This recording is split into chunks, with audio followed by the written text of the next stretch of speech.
everyone, Ainio is here and I created this special project or very short clip specially for tutorials. I used here everything what I usually use in After Effects, and I'm going to make 3 tutorials and I'm explaining you this effect, then this wave transition, but we're starting with the most requested tutorial about a Whirlpool transition, which I made right there. Okay, so Whirlpool transition.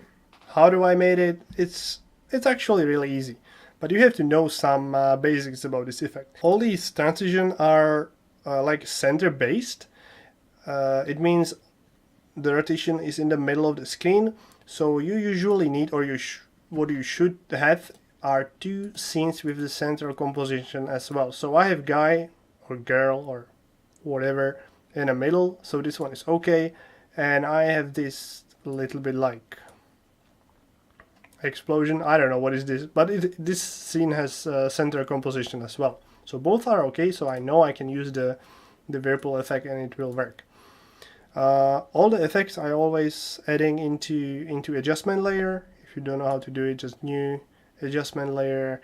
And if you put an effect on the adjustment layer, all the layers below will be affected by this adjustment layer. So let me turn, first layer is only for zoom in. You don't need to care about it now. Important is this one, because on this layer, adjustment layer, we have that Whirlpool effect. First, I will turn them off. First thing you have to do is motion tail, 300, 300 mirror edges. And now the effect is called to whirl. That's the Whirlpool thing. Let me turn this one first. What you can change there, only 2 things, angle and, okay, 3, but you need 2. Angle and a radius. Radius means how big the rotation is going to be, and angle, how many rotations it will do. So with 25 settings, with 25 radius, and first keyframe on angle 0, it means like no rotation. Last keyframe is 1, which means 360 rotation for 1 full rotation. You can see this. Well, if you look this, it's like okay, but not okay, because you don't see, there is no Whirlpool thing in the middle. So that's why there's 2 twirl effects. Let's go at the beginning. I turn this one off and now I turn this one on. Now we're going to set the radius on a 6 only, or just a smaller one, and we will rotate only the middle part. See? The first is 0, sorry. Last one is 250. And as you can see, I just rotate only the middle part. So now I active both of them, so we have big rotation and small rotation inside. If I stop it right there, you can see like 2 rotation inside, but if you see a video, you won't recognize it. Thing is, the small rotation should be a little faster than the big rotation. You can, you will set something, you will check it if it looks well. It's okay. If it's not looking well, it's probably because the small rotation isn't fast enough. It must be a little faster than the big one. And that should be almost it, but it's not the end. For making this transition a little bit nicer, I just add a scale effect or scale transition. I just zoomed the whole scene. Zoom in the whole scene. First keyframe has it's a transform effect. I keyframe the scale part.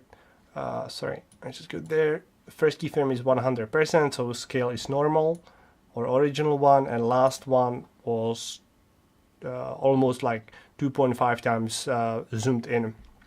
Yeah, let's go back about these keyframes.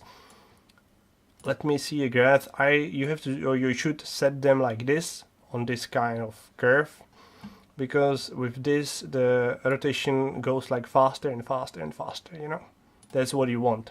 You don't want to make it like same. The beginning of rotation must be always like slower than the end. The same thing is with the zoom. You know, if you select the what is this keyframe, you can see these yellow lines, and you can control it.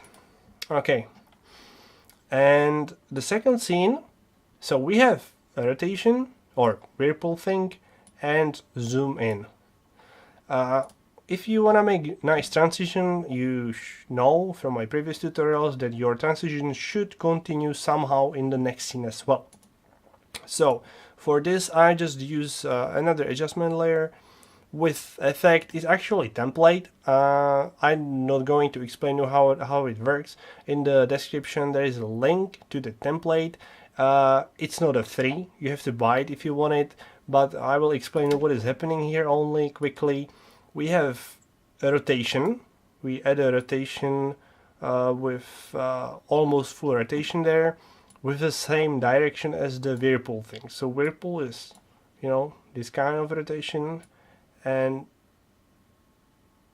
with same direction we have rotation for next scene as well. And we use zoom in for this scene, and we're continuing the zoom in right there. The zoom in is like twice zoom in. 100 means twice zoom in on this template.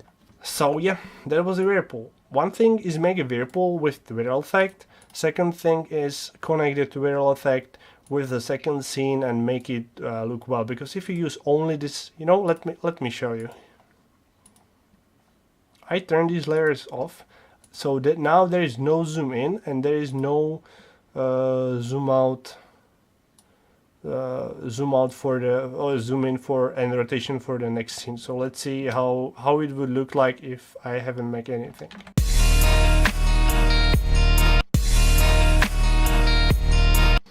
Oh, it's so bad.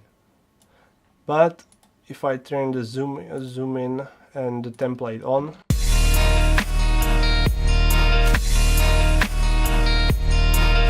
suddenly everything is much smoother and nicer. So yeah, that's a whirlpool transition based on two twirl effects with different radius. Once we rotate whole scene, then we rotate only the middle of the screen or scene, and yay. So thanks for watching. See you next time. Next time we're gonna do this bubble wave transition. It's a really easy one, and the last thing will be this thing. So yeah, again, thanks for watching and see you next time. Bye bye.